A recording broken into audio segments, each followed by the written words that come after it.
Hey everybody, welcome to another episode of the LitRPG podcast, episode number 63 here.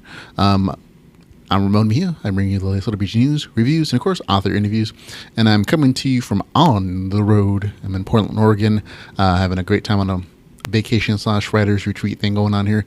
Getting lots of writing done, but even more reading of LitRPG stories. And I got 7 new reviews for you this week. First review is going to be for Slain Time. Tamer's Chronicles, Volume 1. After that will be Human, a LitRPG novel, Tower of Gates LitRPG Series, Book 2. Then after that is going to be Stunlocked, a LitRPG thriller, Kings and Conquests, Book 2. And then after that it'll be Reborn as a Dungeon Core, Volume 2, Feared. After that it'll be Wild Times in Virtual Reality, Total Immersion VR Adventures, Unlimited LitRPG. After that it's going to be Gamer Girl, Caught in the Game, an Erotic LitRPG adventure.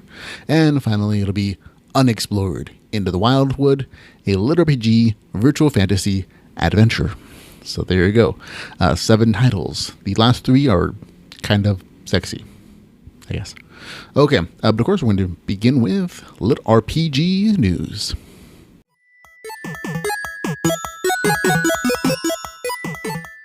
And in LitRPG news, we're going to start with Caverns and Creatures and Robert Bevan. Robert Bevan, creator of the Caverns and Creatures universe. You might remember his the novels in there called Critical Failure series. He started a Patreon page. He's kind of exploring different methods of letting users support him. And he just started this week, and only in a few days that it's existed, he already has 25 people who have signed up for his Patreon. There's only one reward tier at this point, a dollar tier. He's exploring different options of rewards for the people who want to support him, things that he's going to do, whether it's going to be early releases or putting people in novels or whatever. He's thinking about it, and you can submit your suggestions to him at his regular Facebook page. But I thought it was interesting, and I'm always happy to let you folks know whenever an author creates something like this, because it's a fun way it's a good way, I should say, of supporting your favorite authors. And maybe hopefully usually getting like early releases and core rewards at the same time as well. So there you go. Okay, also in LitRPG news this week, Michael Chatfield's Time of Change, which is the 7th book in his series, the Emerald series, it was taken down mysteriously by Amazon. The reason?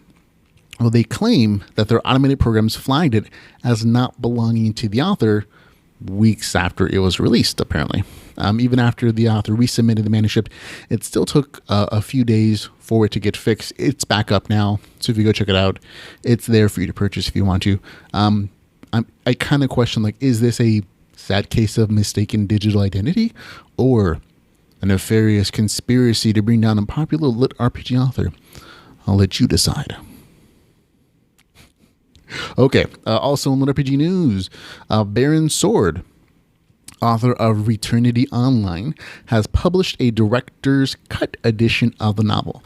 Now, just based on the title, I thought it was a really cute twist of like a way of putting out a second edition of your story. He's actually not putting out a second edition. It's actually going to be an entirely new book. So the reviews from the first edition aren't going to carry to this one. And he plans to actually delete the first version of it from Amazon's pages.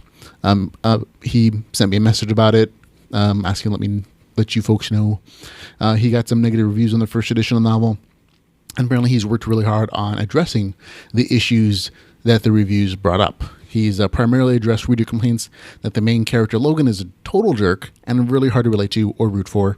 The other says that he's changed Logan's dialogue. He also feels that the extent of the changes in the story warrant an entirely new publication with new cover art and a slightly different title. The statement from the author to me was, quote unquote, "A ton of people were unhappy with what a jerk Logan, the hero, was in the original version. I didn't realize that he was that jerky, lol. So I substantially revised the character. He's no longer a jerk, and he has a gamer background. Although much of the story is still the same, the kidnapping of his sister, the quest, the monsters, the leveling, etc., Logan's responses are very different. I've also added some new material about his background and new scenes to clarify the larger story of what's going on behind the scenes at Neurosoft, makers of Returnity, the game." So there you go. I personally looked over the novel. I've only reread the first 30% of it, though. So it may change afterwards. But the biggest changes that I can see so far in the novel essentially are there are some additional scenes there. Early in the story, there's an added scene that shows the main character Logan protecting a kid named Ben from a bunch of teenage bullies.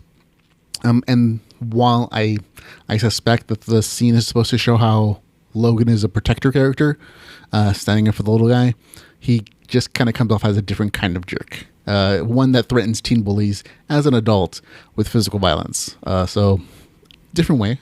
Additionally, the way that Logan treats his brother in the early portion of this novel, that hasn't changed at all. He still thinks of him as a leech and a loser for gaming so much. And even though at the end I went in advance to check it out to see the change, when it's revealed, spoilers, that the brother is actually the breadwinner for him and his father, that he pays all the bills, he pays for the groceries and everything in the household, and so he's not really a leech. He's actually the breadwinner for like him and his dad. The main character still doesn't really acknowledge it, and he's more interested in like the wads of cash that his brother have to try to pay the ransom for the sister. But he doesn't actually acknowledge his bad behavior in the previous portions of the novel or make any attempts to correct it. Additionally, there is an added like little inserts of AI conversations that implies some manipulation from the game itself to kidnap the sister, which may kind of change the way you see the events and maybe add it to like lead into like book 2. I'm not really sure. Again, I haven't finished looking over the entire book. This is just my impression of the first 30% when I reread it. So there you go. That's it for LitRPG news. Now, there's our other stories that came out this week that I haven't had a chance to read. I got 7 out. These are the ones that are still though that I haven't, but I'll be looking at them next week. This includes Slave in the Lost Lands, the LitRPG, The Weirdest Noob Book 2. Also, Fjorgen, The Deep Below. This is the second book in that series. Additionally, The Veil of Three Wolves, a LitRPG adventure, Elements of Wrath Online Book 2. Then after that, there's also Endgame, a LitRPG adventure, Crucible Shard Book 7. I believe that is the last book in this series. So it should be bringing everything to a conclusion.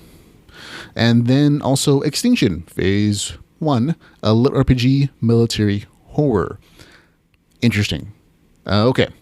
New LitRPG audiobooks that have come out this week. There is Eden's Gate, The Sparrow, a LitRPG adventure written by Edward Brody, narrated by Pavi Prozoksko.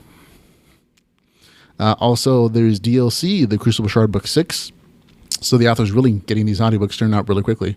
It's narrated by Doug Tigsdale Jr., and then Hero of Thera, written by Eric Newland, narrated by Jeff Hayes, from the podcast. That is also out as a LitRPG audiobook. Okay, also an upcoming LitRPG. This is just where I read off a list of stuff that's coming out for the next August and September. Skip ahead if you don't wish to listen to that long list, but there are some new additions to that list. On August the 4th, there should be The Glitch Fiends, Part 2, Hell's Glitch Book 3. On August the 8th, it'll be Side Quest. On the 8th of August as well, Beyond All Expectations, Emerelia Book 8 will be out as well on August the 8th. On August the 11th, Stratus Online, Awakening Stratus Online, a LitRPG Book 1 will be out. On the 15th of August, it'll be Pharaoh Book 4. Also on the 15th of August, The Last Word of Ungaya. On the 20th of August, it'll be Shaman's Revenge, Way the Shaman Book 6. 22nd of August, Shards of Reality. 28th of September, 20th of September, On the Lost Continent, Alter Game Book 2. And then newly added to the list, September the 30th, it'll be Infinite Reality, Daggerland Online Novel 1, a LitRPG adventure. Long titles here.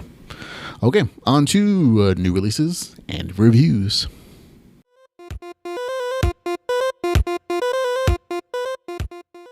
Okay, in new releases and reviews, we're going to be with my review of Slime Tamer's Chronicle Volume 1 in the Slime Tamer's Chronicle series. Written by Nathan Valerio. It is 320 pages, $3.50. Not available on Kindle Limited. I'll read you my description of it. Originally published on the Railroad as a way to overcome writer's block, it's now on Amazon as a full-blown novel. Volume 2 of the series is actually still up there on the Railroad if you want to go check that out. This is a slice of life or daily adventure story. There's no really big plot going on here. It's more of just like, oh, let's explore this magical RPG world. So just be aware that when you go into it, so if that's an issue for you, you're probably not going to like it. But if you're cool with that kind of storyline, this is actually entertaining for the most part. The beginning of the story is really straightforward and interesting, and I actually really like the beginning half of the story. Even that, like this really beginning section. A male teen has a really bad, shitty life. His parents are divorced, and he's beaten daily by his frustrated stockbroker dad, who has sole custody of him. He trains in secret to learn martial arts, and he kills his dad the next time he comes to beat him.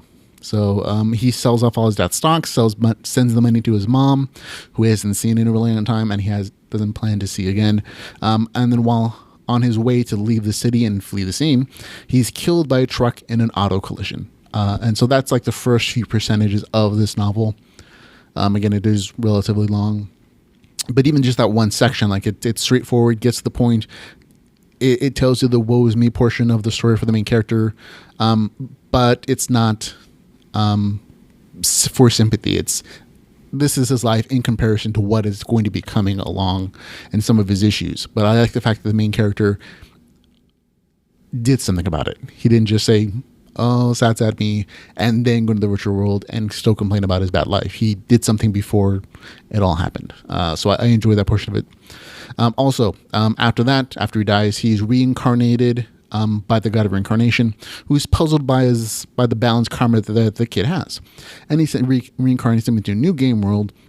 The main character is cursed with a low physical score, but blessed with high magical affinity and a peaceful aura that ensures no animals in the world will attack him. It meshes with his natural affinity animals, and he's reincarnated as a girl. So there you go. So he gets a new point of view on life as well. So it's an entertaining first portion of it. And again, from the 3% mark to about the 24% mark, it's really, that's where like he's in the game world. The main character learns about her new RPG world, that she's really OP. She's really overpowered as a character. So just be aware of that going into it. But it's about making friends, family, learning that she has a special knack for slime training, which becomes like the big theme for like her special power and ability, in addition to her overpowered magic skills. And it's cute and it's very funny at times. And there's a lot of like cool little smaller like stories within it. And again, this first 24% of it is the part I liked the best. Like if it had just been this, I would have really given it a good score. Enjoyable. But at the 24% mark, it skips ahead 3 years and it explains why in the story. And then it turns into a magical academy story. And while portions of it are still entertaining and interesting, there were like some cool battles, some dungeon making stuff that I found really fascinating and cool. There's even like a Mario Kart race esque short story in there. Most of it is slice of life magical academy school stuff, and that's just not my kind of story. I don't enjoy that personally, and it's mostly because I always end up comparing it to Harry Potter, and no other magical academy story kind of stacks up to that massive franchise that has a special place in my heart. So for me, it gets a score of 6 out of 10. But like I said, that first 24% part was actually quite good and entertaining. So there you go. Okay, on to Human, a LitRPG novel, Tower of Gates LitRPG series book 2, written by Paul Ballot. Okay, this is 405 pages, $2.99. It is available on Kindle Unlimited. I'm going to read you my description of the story, mostly because the author does not give you kind of a recap of what happened in book 1. He just kind of drops you in there. And that's one of many issues that I had with the story. So just a heads up, the main characters in this story are Eric, Sarah, and Troy. 3 teens who in book 1 jumped into this experimental virtual reality system and got trapped in this fantasy world. And they're not really sure if they're ever going to get out. It's like apparently a bunch of hackers and other developers have also been trapped in this game intentionally.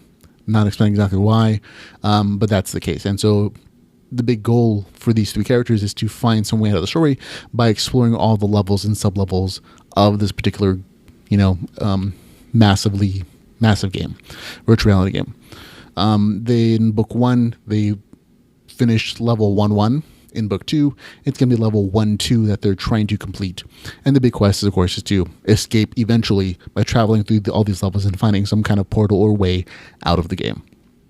Additionally, there are a couple side characters, Evan and Ewan, 2 brownies that Sarah, an elf mage, that's her character in the game, kind of picked up as friends, pets. And then there's Bernard, who's another player that's been trapped in the game, but in the system, when you die, you become a non-player character until somebody kind of pulls you out of it by talking to you about game stuff.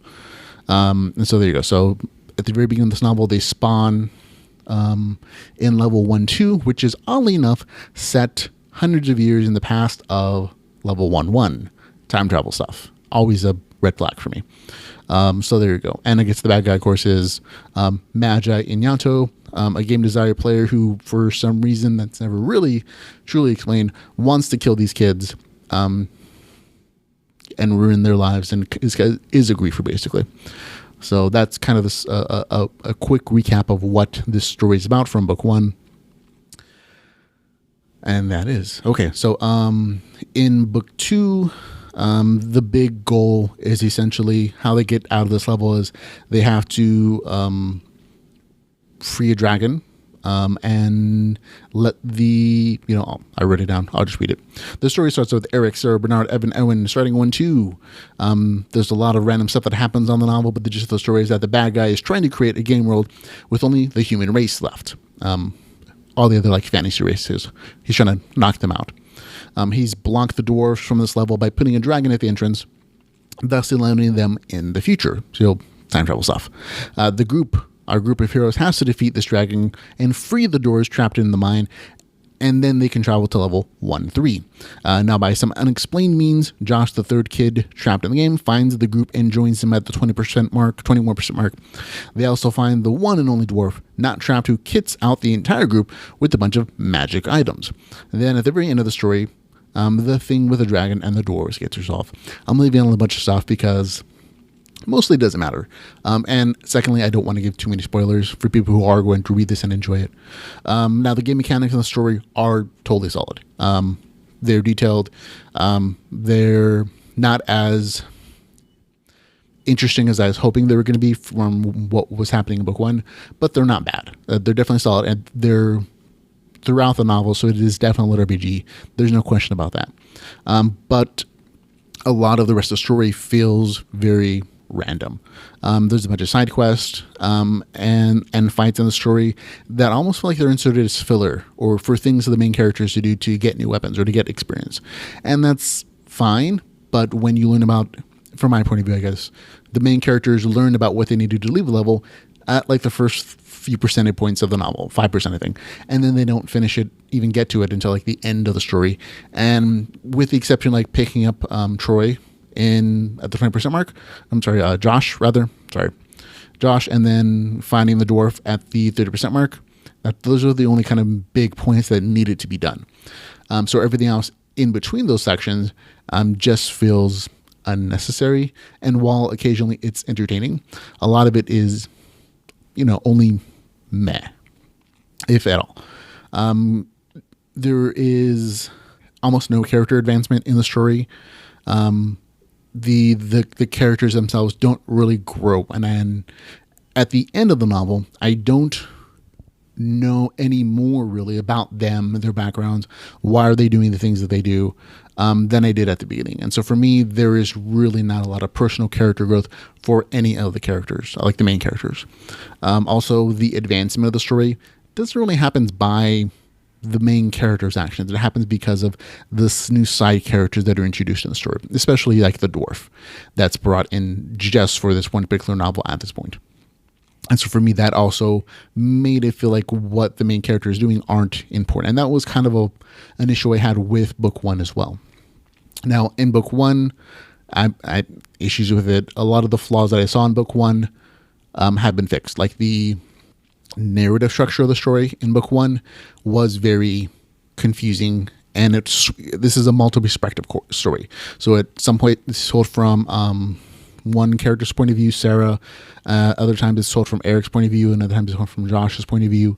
And in book 1, it's switched a lot. Like every other page sometimes was a different character's point of view, and it got confusing. That thankfully has been fixed on the story. So there are improvements from book 1 to book 2.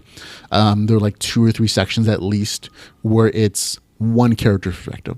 Now, unfortunately, the narrative points of view aren't really voiced differently. Like, I don't know that I would really notice that the perspective shifts without, like, at the very top of the top saying Josh or Sarah, basically. Like, their voices in their sections don't really change from person to person. So that's one thing that I also noticed.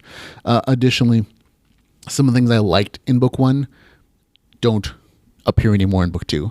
The quest system I thought was really cool for book 1 because it seemed to address each individual person's foibles, their fears, their issues. And it kind of seemed to me to generate quests based upon them fixing those issues. And that entirely disappears from the story. So that was kind of sad to me as well. And again, the real big thing that kind of bugged me was the fact that all the advancement in the story happens because of other people and not our 3, teens that are trapped in this story. I mean, especially this is evident when at one point they're literally given a room full of magical items to kit out the entire group from a character that they just met minutes ago. And that means like, oh, okay, this is, these guys aren't actually doing anything to like advance the story, which bothers me. For those reasons, and because the evil betrayals at the very end of the story don't really make sense to me, and they feel like they were done just for titillation or just as a twist, some weird twist at the end, I didn't enjoy the story very much. I get the score of 4 out of 10 for me. So there you go. But again, if you like book 1, you probably don't like book 2. I just don't like book 1. I give it a score of 4 to 10. This one gets the same score. So there it is. Okay, on to Stunlocked, a LitRPG thriller, Kings and Conquests, book 2 from Shane Lachlan Black. Okay, this one's a quick review. It is 165 pages, $2.99. It is about on Kindle Unlimited. I will read you the author's description of the story. It was the shot heard around the internet. The inevitable standoff between professional gaming's highest paid mercenary and the suddenly famous host of the No Names Games video cast took place in an underground tomb near Safety Ridge. The ensuing struggle over an assassin's level 72 weapon left the Highwaymen's in-game rival destroyed, and the battle lines drawn. Jordan Hall thought Kings and Conquests were just a game. His friends thought they were just along for the ride. But someone wants them dead. And in the real world, there are no rerolls. Now Jordan is out of time and on the run. Standing between him and $1 billion prize is a shadowy coven of ruthless killers controlling events both in-game and in the real world. All he has left is a malfunctioning augmented reality interface, a level 7 founder's account, and a 3D printer that serves as a doorway from game world to real world. What Jordan doesn't realize is something is about to step through that doorway, and its quest consists of only 2 words. Avenge me. So there you go. Again, 165 pages, $2.99. Available on Kindle Unlimited. I don't know that I would have purchased this. It's a good read on Kindle Unlimited, but the price point per page count is a little more than I generally like to pay. Book 1, real quick as a review, not LitRPG. Essentially, there was so little actual game content in book 1, even though they talked a ton about the game and they talked a ton about like skills and progressions. It was all not in the game. It was people outside of the game, and part of that issue was the fact that the game is told from the perspective of people looking at a computer screen, clicking on a mouse and moving their characters around, and the thriller portion of it also took place entirely outside of the game, and so for those reasons, it wasn't LitRPG to me. Book 2 has the same exact issues. There is more in-game time. Like there are some few adventures as the big group of characters who got the big prize at the end tried to cash it in. But the majority of the story takes place outside of the game, whether it's people talking in a boardroom or characters outside of the actual game talking about what they're planning to do with their characters, or plans for creating crafting empires, bounty hunter teams being organized to catch the no-name guild before they cash in the company stock, or whatever, the majority of that stuff just takes place outside of the game. And so a very small percentage of the story is in the game again. So for those reasons, again, it's just not lit RPG to me. Like, you have to have, to me, a good section of your story in game. You know, that's the lit RPG part of it. The RPG is the game part. Not just people talking about a game, but actually in the game, either playing it or having their characters there. So it's unfortunate because, again, the thriller portion of it is not unentertaining. It is slightly less entertaining than it was in book 1 for me here, but it's just not lit RPG. So score 4 out of 10. There you go. Okay, on to Reborn as a Dungeon Core Volume 2, feared, written by myself, not you. That's the actual writer's name on this particular novel. Myself, not you. Cute. The author's description is super tiny. The misanthrope has taken the fight out of his dungeon and is now attacking the town he hated. That's it. It is 97 pages, $2.99. It is available on Kindle Unlimited. As far as price points go, way overpriced. I think 3 cents per page. So too much for me, but as a Kindle Unlimited story, it's cool. This is the kind of story that I think a lot of people would be interested who have Kindle Unlimited because it's different and it's interesting. Full disclosure, the author sent me a copy for review.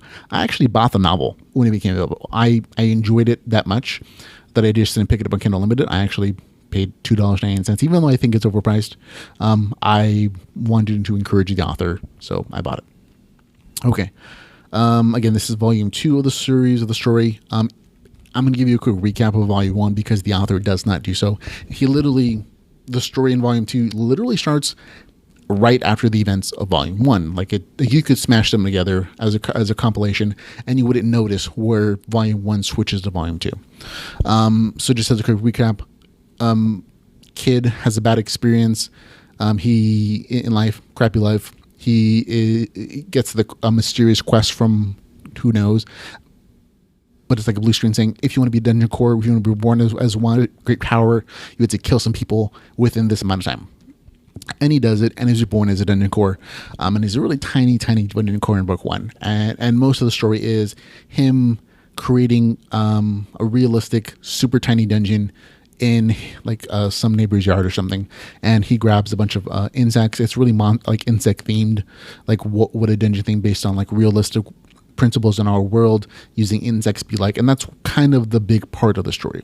And it's very classic dungeon-y story with like upgrading, killing, invading insects coming in, or like but gradually going from like teeny tiny creatures like ants to hornets to earwigs, crickets, and then larger creatures like frogs, rats, and eventually hornets. And then at the very end of the story, book 1, it had the main character who's literally using like swarms of hornets to go kill humans and get a bunch of soul points, which is like the resource he uses to create his dungeon monsters and the dungeon itself. And so that ends volume 1. And in volume 2, really literally picks up from there. The hornets are going into larger communities, malls, other places, killing massive amounts of humans.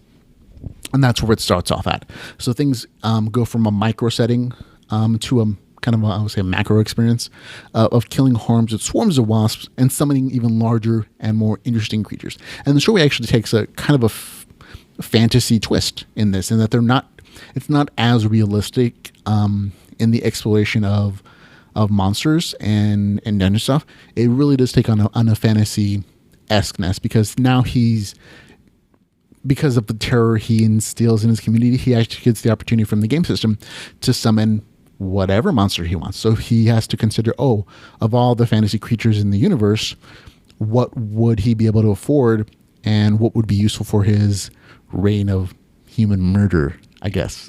But I thought it was interesting, although there are still a couple sad scenes. And honestly, I was more saddened by like when he has to kill like a dog to like make it a part of his dungeon list of summonable creatures. I was more sad about that than all the humans he kills in this entire novel. And I think that's a really interesting effect to have. How quickly I was just like, these are just more humans to kill. It wasn't, these are all named characters, little girls, old men, boys. It was very quickly I became like, I empathized enough with the main character, and then I say, they're just humans to kill so that I can get soul power, and that's neat to me. That the author did that and had that effect on me personally. So I'm like, oh, that's cool. That shows how quickly you empathize with the dungeon core.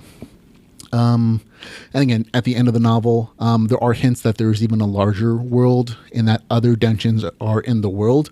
Especially in like I think it's Brazil and Japan, like the news is starting to report on these magical creatures terrorizing these parts of the world, and even hints that there are humans with magical powers opposing these monsters and these dungeons. So hopefully there's some even more cool stuff happening in book 3 or volume 3, I should say, when it comes out. But overall, good read for me.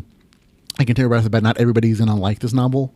Even some people who liked volume 1, because it does kind of shift away a little bit from dungeon creation and more of like gathering SP or soul points for monster summoning stuff. I think it's going to go back into more dungeon stuff in book 3, so that's just my guess. But I genuinely was surprised by how much I enjoyed just the journey of the dungeon collecting soul points, killing humans, creating and upgrading as monsters. That was entertaining enough for me. And again, it's a short read. It's less than 100 pages, so not a huge investment of time. And this story actually gets the best score of any of the stories in this entire podcast. It gets a score of 7 out of 10. So there you go. Okay, on to sex stuff. Sex stories. LitRPG erotic. Okay, the next 3 novels all have graphic sex scenes, so just a heads up about that. I grouped them together because I think they provide a very interesting set of examples of how different authors are trying to combine erotica sex with LitRPG. And there are different combinations of sex and game stuff in each one of these. And I kind of liked seeing them as examples of these are things that work out well. These are things that didn't work out well. And some of the combinations of sex and LitRPG stuff do really well, and some don't. So I'm going to read them. I'm just going to review them, but I'll also I'll also be comparing them. So just a heads up. Okay, first off is Wild Times in Virtual Reality, Total Immersion VR Adventures Unlimited LitRPG.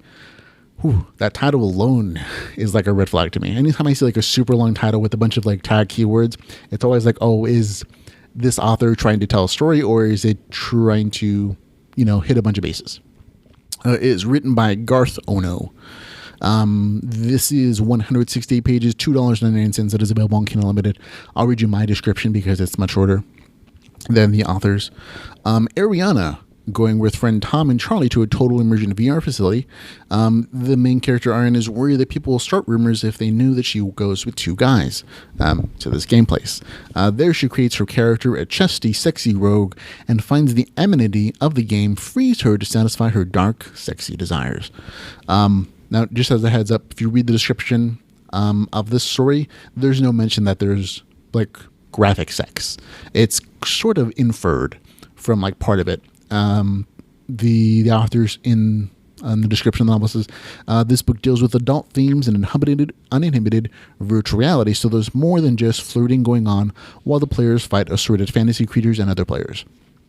And I honestly feel like the author should be a little more just transparent, just say there is sex in this novel, or call it an erotic LitRPG if you want to go that way.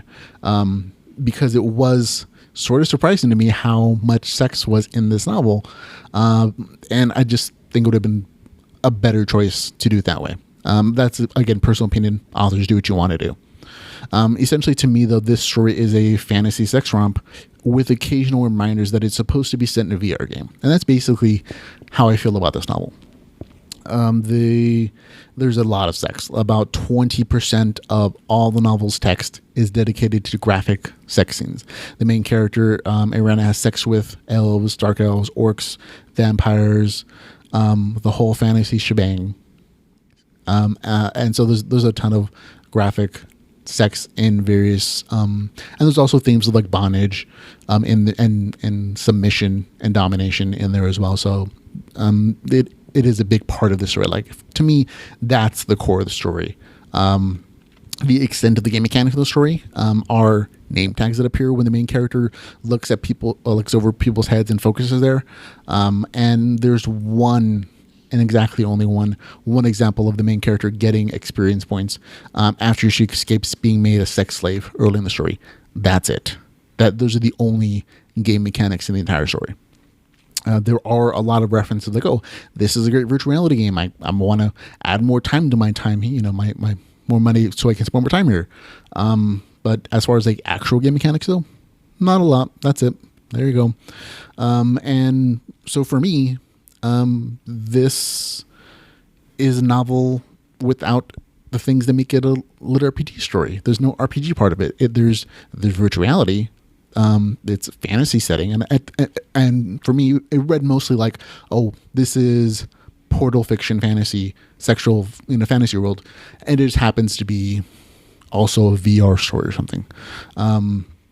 So yes, again, the novel is in a VR world with very few game mechanics. Those all largely disappear as the story goes on. There is no character progression according to the game rules, so it's not LitRPG to me. So it automatically, gets a bad score. And to me, it would have been better described as a fantasy action sex story set in a VR simulation. Either way, it's not really my kind of story. As far as the action goes, it does exist. There are fight scenes, so I'm not saying it's just sex. But all the fight scenes are really leading up to more sex, and most of the scenes in the story are either leading to sex or going away from sex, and that's kind of what this is. So for me, it gets a score of 4 out of 10. There you go. And so just connecting to other things, this would be an example of a story that's more sex than game LitRPG, which kind of knocks it out as LitRPG for me. So this would be an example of something that didn't quite get that balance right. Okay, on to our next one. Gamer Girl Caught in the Game, an erotic LitRPG adventure. That's right on Front Street, so there you go. I got to give the author credit for that. Written by Kat Wilder. Okay, I will read you my description of the story. It is 102 pages, 99 cents, perfectly priced. It is also, available on Kindle Unlimited. Okay, the author, again, in the description also gives a fair warning to the readers. She says, this LitRPG book is adult themed, both bloody and sexy, prudes and squeamish.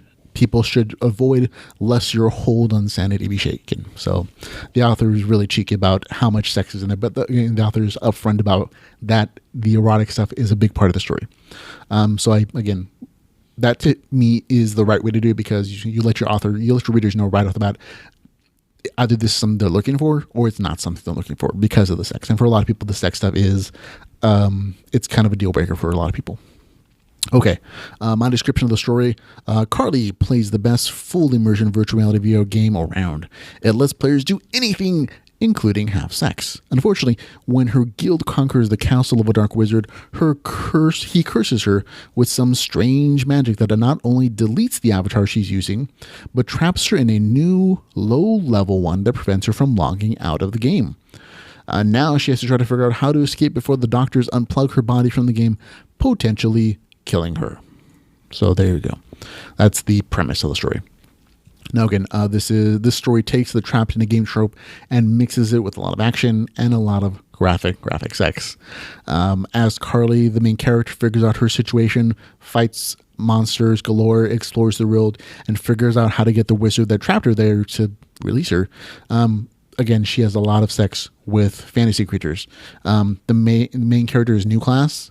The evil wizard, again, trapped her in a newbie avatar with a specific class, and it's called the Wench of Easy Virtue class, which is, again, there's a lot of humor in this novel as well, and it contributes to her enhanced sex drive. Like basically she almost, and again, is part of the story, but it's also told with like a humorous wink and a nod that she's so horny that she has sex with all the bad guys or all the creatures she meets. In total, the novel has 18% of the story devoted to graphic sex scenes. So again, a good chunk, almost fifth of the novel, is just sex stuff. So it's a big part of the novel. However, the story also has very detailed game mechanics that it constantly uses throughout the story, and that's what makes it LitRPG.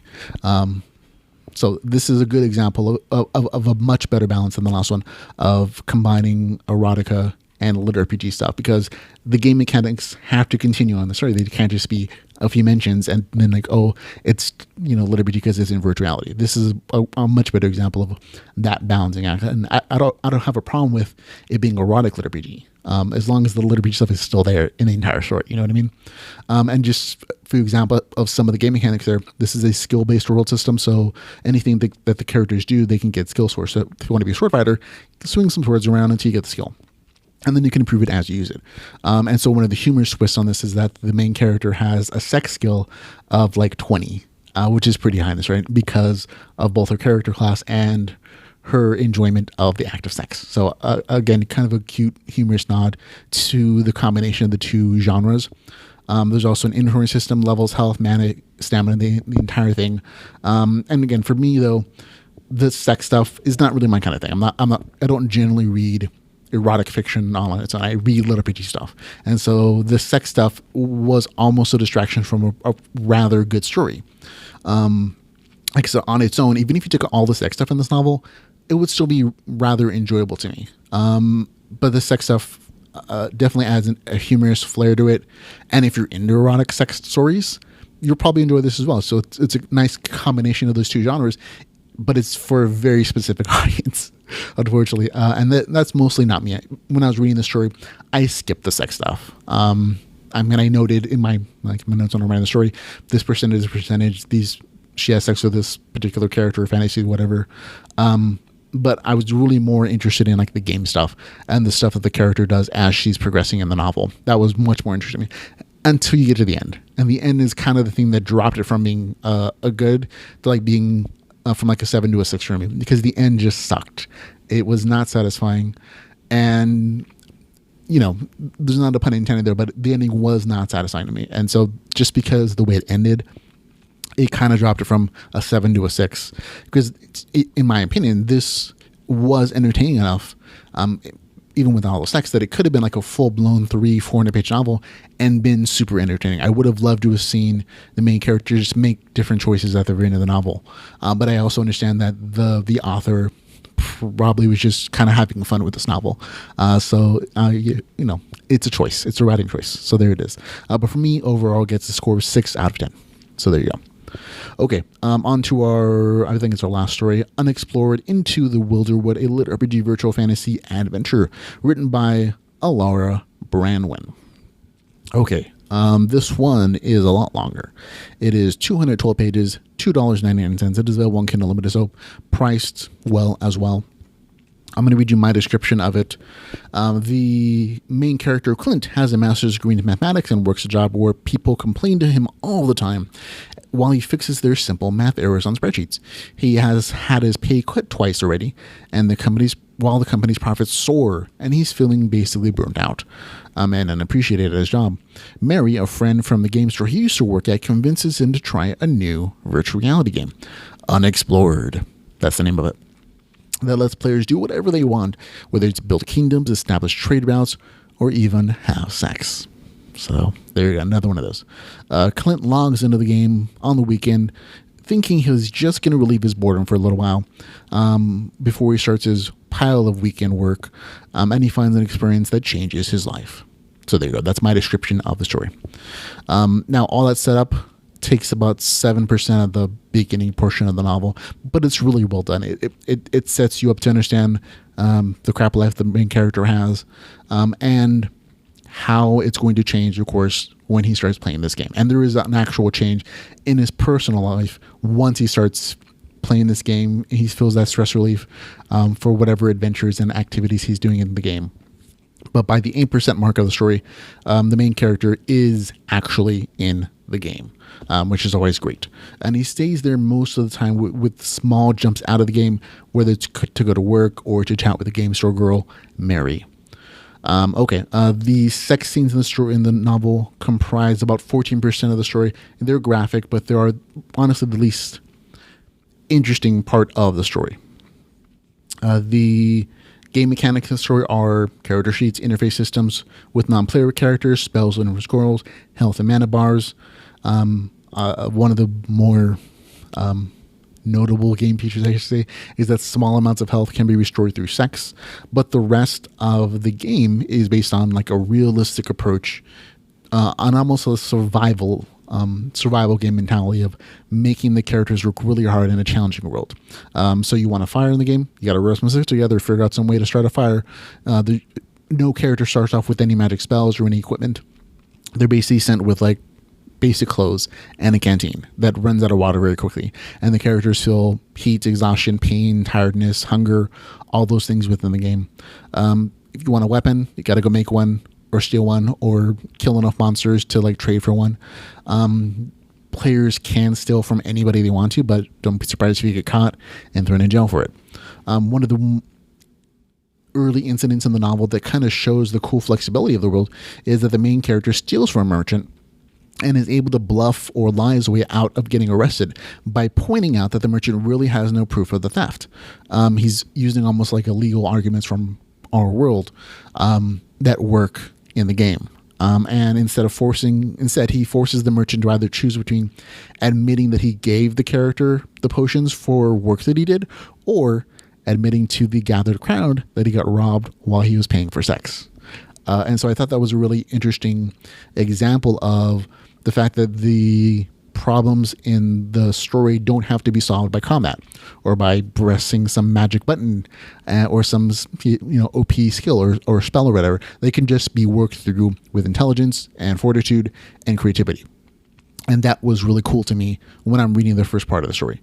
So I thought that was nice. Unfortunately, all that kind of disappears by about the 43% mark of the story. From there on, it becomes a fairly standard story.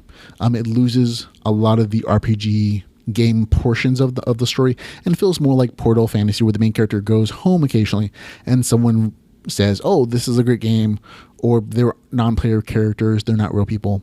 And the story essentially becomes, after that 43% mark, an evil group is up to no good. The main character and his team have to bring together all the good people to fight them. And then, oh, look, they won. That's basically what it is, which is not bad. It's just less interesting and entertaining than the first half of the story implied, or the potential that I saw in the first half story. A lot of it becomes more standard, which was disappointing to me. And of course, there's really sex throughout the story, so it's not like it's not there all the time. Again, it's almost I believe it said it was 14% of the story, so almost a fifth of the novel is just graphic sex scene sex. But again, it's honestly, the sex stuff is, for me, the least interesting part of the novel. All the game stuff, all the LitRPG stuff was more fascinating to me. And again, I kind of skipped through the sex stuff. So I can't exactly tell you whether it was greatly described or not. I don't have a big basin for comparison either. But again, I really enjoyed the first half of the story. The emphasis of the in-game challenge and realism and using intelligence and role-playing to get out of trouble was interesting and fascinating to me. And I would have loved to have seen that novel expanded through the entire thing. But again, all that is lost after that, essentially the halfway point, as weapons, spells, and adventures are just kind of handed to the main character and his group. That and the fact that some of the sex scenes almost feel like they were inserted after the main story was written, as it's like, oh, I should have a sex scene every so often. There are some sex scenes in this novel that are very integral to the story. The secondary story between the main character and the Cobalt Girl in the novel, but relatively few of them are honestly necessary to the story. Most of them are just, there should be a sex scene here, basically. That's what it feels like to me anyways. So because of that, it lessened my enjoyment of the story. The first half of the novel, I would really give a 7 out of 10. Unfortunately, the second half of it was less entertaining and more meh. I would give it a 5 out of 10. So overall, I'll split the difference and give it a score of 6 out of 10. So there you go. That is it. We are done. 7 novels reviewed for you folks at home. That's it. Remember, you can follow the podcast on Facebook, Twitter, YouTube, Patreon. And of course, if you want to support the podcast in any way, shape, or form, you can find out all the ways to do so at litrpgpodcast.com/support. There you go. Again, folks, thanks for listening to me gush about all these stories that I enjoy reading and the genre that I love. Remember, though, it's just my opinion. Go form your own. Read these novels if you're mildly interested, and form your own thoughts. It's cool. It's okay to disagree with me as well. If you have any disagreements, if you think I'm just way off the bat, remember you can always contact us at feedback@geekbypodcast.com or litrpgpodcast@gmail.com. Either one will get you a message to me, or you can contact us on Facebook. That's always, I'm there a lot. But again, thanks for hanging out with me. And until we can hang out again, remember, folks, to go read some LitRPG. Goodbye, everybody.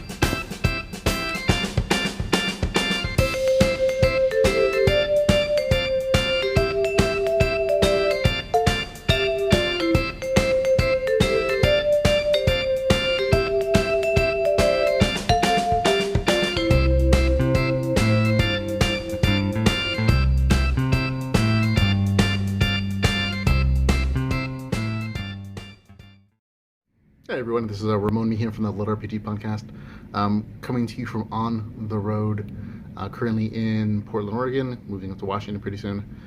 Just wanted to give you like a little sneak into the, fancy room that my wife booked for us as a little bonus feature at the end of the podcast. So if you've made it this far, folks, good for you. You get the bonus features.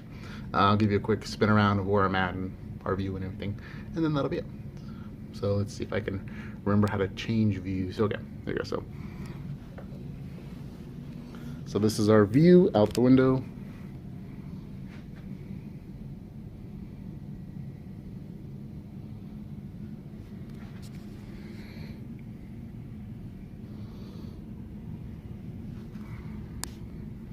And this is the actual fancy room itself. So